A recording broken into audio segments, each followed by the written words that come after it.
ଓଡ଼ିଶାର ଭାରତୀୟ ଜନତା ପାର୍ଟିର ନେତାମାନେ ଏବଂ ମାନ୍ୟବର କେନ୍ଦ୍ରମନ୍ତ୍ରୀ ଶ୍ରୀଯୁକ୍ତ ଧର୍ମେନ୍ଦ୍ର ପ୍ରଧାନ ନିଜର ସଂକୀର୍ଣ୍ଣ ରାଜନୈତିକ ସ୍ୱାର୍ଥକୁ ଚରିତାର୍ଥ କରିବା ପାଇଁ ଅଭ୍ୟାସଗତ ଭାବରେ ମିଥ୍ୟା ଏବଂ ବିଭ୍ରାନ୍ତିକର ଅଭିଯୋଗ ଆଣି ଓଡ଼ିଶାବାସୀଙ୍କୁ ବଦନାମ କରୁଛନ୍ତି। ଦୁଇ ଥର ଓଡ଼ିଶାରେ ହକି ୱାର୍ଲଡ କପ୍ ହେଲା। ଥରେଟିଏ ହେଲେ ଭାରତୀୟ ଜନତା ପାର୍ଟି କି କେନ୍ଦ୍ରମନ୍ତ୍ରୀ ଶ୍ରୀ ଧର୍ମେନ୍ଦ୍ର ପ୍ରଧାନ ପ୍ରଶଂସା କଲେ ନାହିଁ। ରିଜର୍ଭ ବ୍ୟାଙ୍କ ଅଫ୍ ଇଣ୍ଡିଆ କହିଲା ଭାରତ ବର୍ଷରେ ଓଡ଼ିଶା ହେଉଛି 1 ନମ୍ବର ରାଜ୍ୟ, ନମ୍ବର 1 ଷ୍ଟେଟ୍। କୋଉଥିରେ? ବିତ୍ତୀୟ ପରିଚାଳନା ଏବଂ ଲୋନ୍ ମ୍ୟାନେଜମେଣ୍ଟରେ ସେମାନେ ନୀରବ ରହିଲେ। ଯେତେବେଳେ ଡିଜାଷ୍ଟର ମ୍ୟାନେଜମେଣ୍ଟ କ୍ଷେତ୍ରରେ ରାଷ୍ଟ୍ରୀୟ ଏବଂ ଅନ୍ତରାଷ୍ଟ୍ରୀୟ ସ୍ତରରେ ସମସ୍ତେ ଓଡ଼ିଶାକୁ ପ୍ରଶଂସା କଲେ, ଭାରତୀୟ ଜନତା ପାର୍ଟି ଓଡ଼ିଶାର ନେତାମାନେ ଏବଂ ମାନ୍ୟବର କେନ୍ଦ୍ରମନ୍ତ୍ରୀ ଶ୍ରୀ ଧର୍ମେନ୍ଦ୍ର ପ୍ରଧାନ ଚୁପ୍ ରହିଲେ।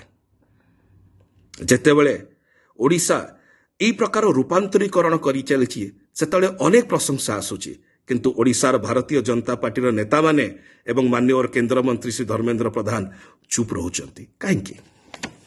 କାରଣ ତାଙ୍କର ଅଭିପ୍ରାୟ କ'ଣ? ତାଙ୍କର ଅଭିପ୍ରାୟ ହେଉଛି ପ୍ରଥମେ ରାଜନୀତି, ଓଡ଼ିଶା ପଛରେ। ଅନେକ ଥର ସେମାନେ ଓଡ଼ିଶାକୁ ବଦନାମ କରିବା ପାଇଁ ଯାହା ବାସ୍ତବିକ ସତ୍ୟ ଥାଏ ତାକୁ ଟ୍ୱିଷ୍ଟ କରନ୍ତି, ତାକୁ ମୋଡ଼ି ଦିଅନ୍ତି।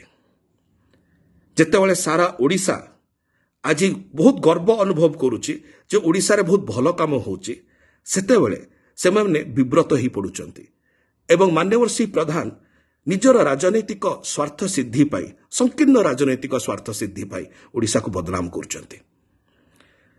ଓଡ଼ିଶାବାସୀ ବିଗତ ଦିନରେ ମାନ୍ୟବର ଶ୍ରୀ ପ୍ରଧାନଙ୍କୁ ଏବଂ ଓଡ଼ିଶାର ଭାରତୀୟ ଜନତା ପାର୍ଟିର ନେତାମାନଙ୍କୁ ଉଚିତ ଜବାବ ଦେଇଥିଲେ। ଏହି ପ୍ରକାରର ଶସ୍ତା ରାଜନୀତି କରିବା ପାଇଁ, ସଂକୀର୍ଣ୍ଣ ରାଜନୀତି କରିବା ପାଇଁ, ନିଜର ରାଜନୈତିକ ସ୍ୱାର୍ଥ ସିଦ୍ଧି ପାଇଁ ଓଡ଼ିଶାକୁ ବଦନାମ କରିବା ପାଇଁ। ଏବଂ ଆଗାମୀ ଦିନମାନଙ୍କରେ ମଧ୍ୟ ଓଡ଼ିଶାବାସୀ ଏହି ଓଡ଼ିଶାର ଭାରତୀୟ ଜନତା ପାର୍ଟିର ନେତା ଏବଂ ମାନ୍ୟବର କେନ୍ଦ୍ରମନ୍ତ୍ରୀ ଶ୍ରୀ ଧର୍ମେନ୍ଦ୍ର ପ୍ରଧାନଙ୍କୁ ଉଚିତ ଜବାବ ଦେବେ।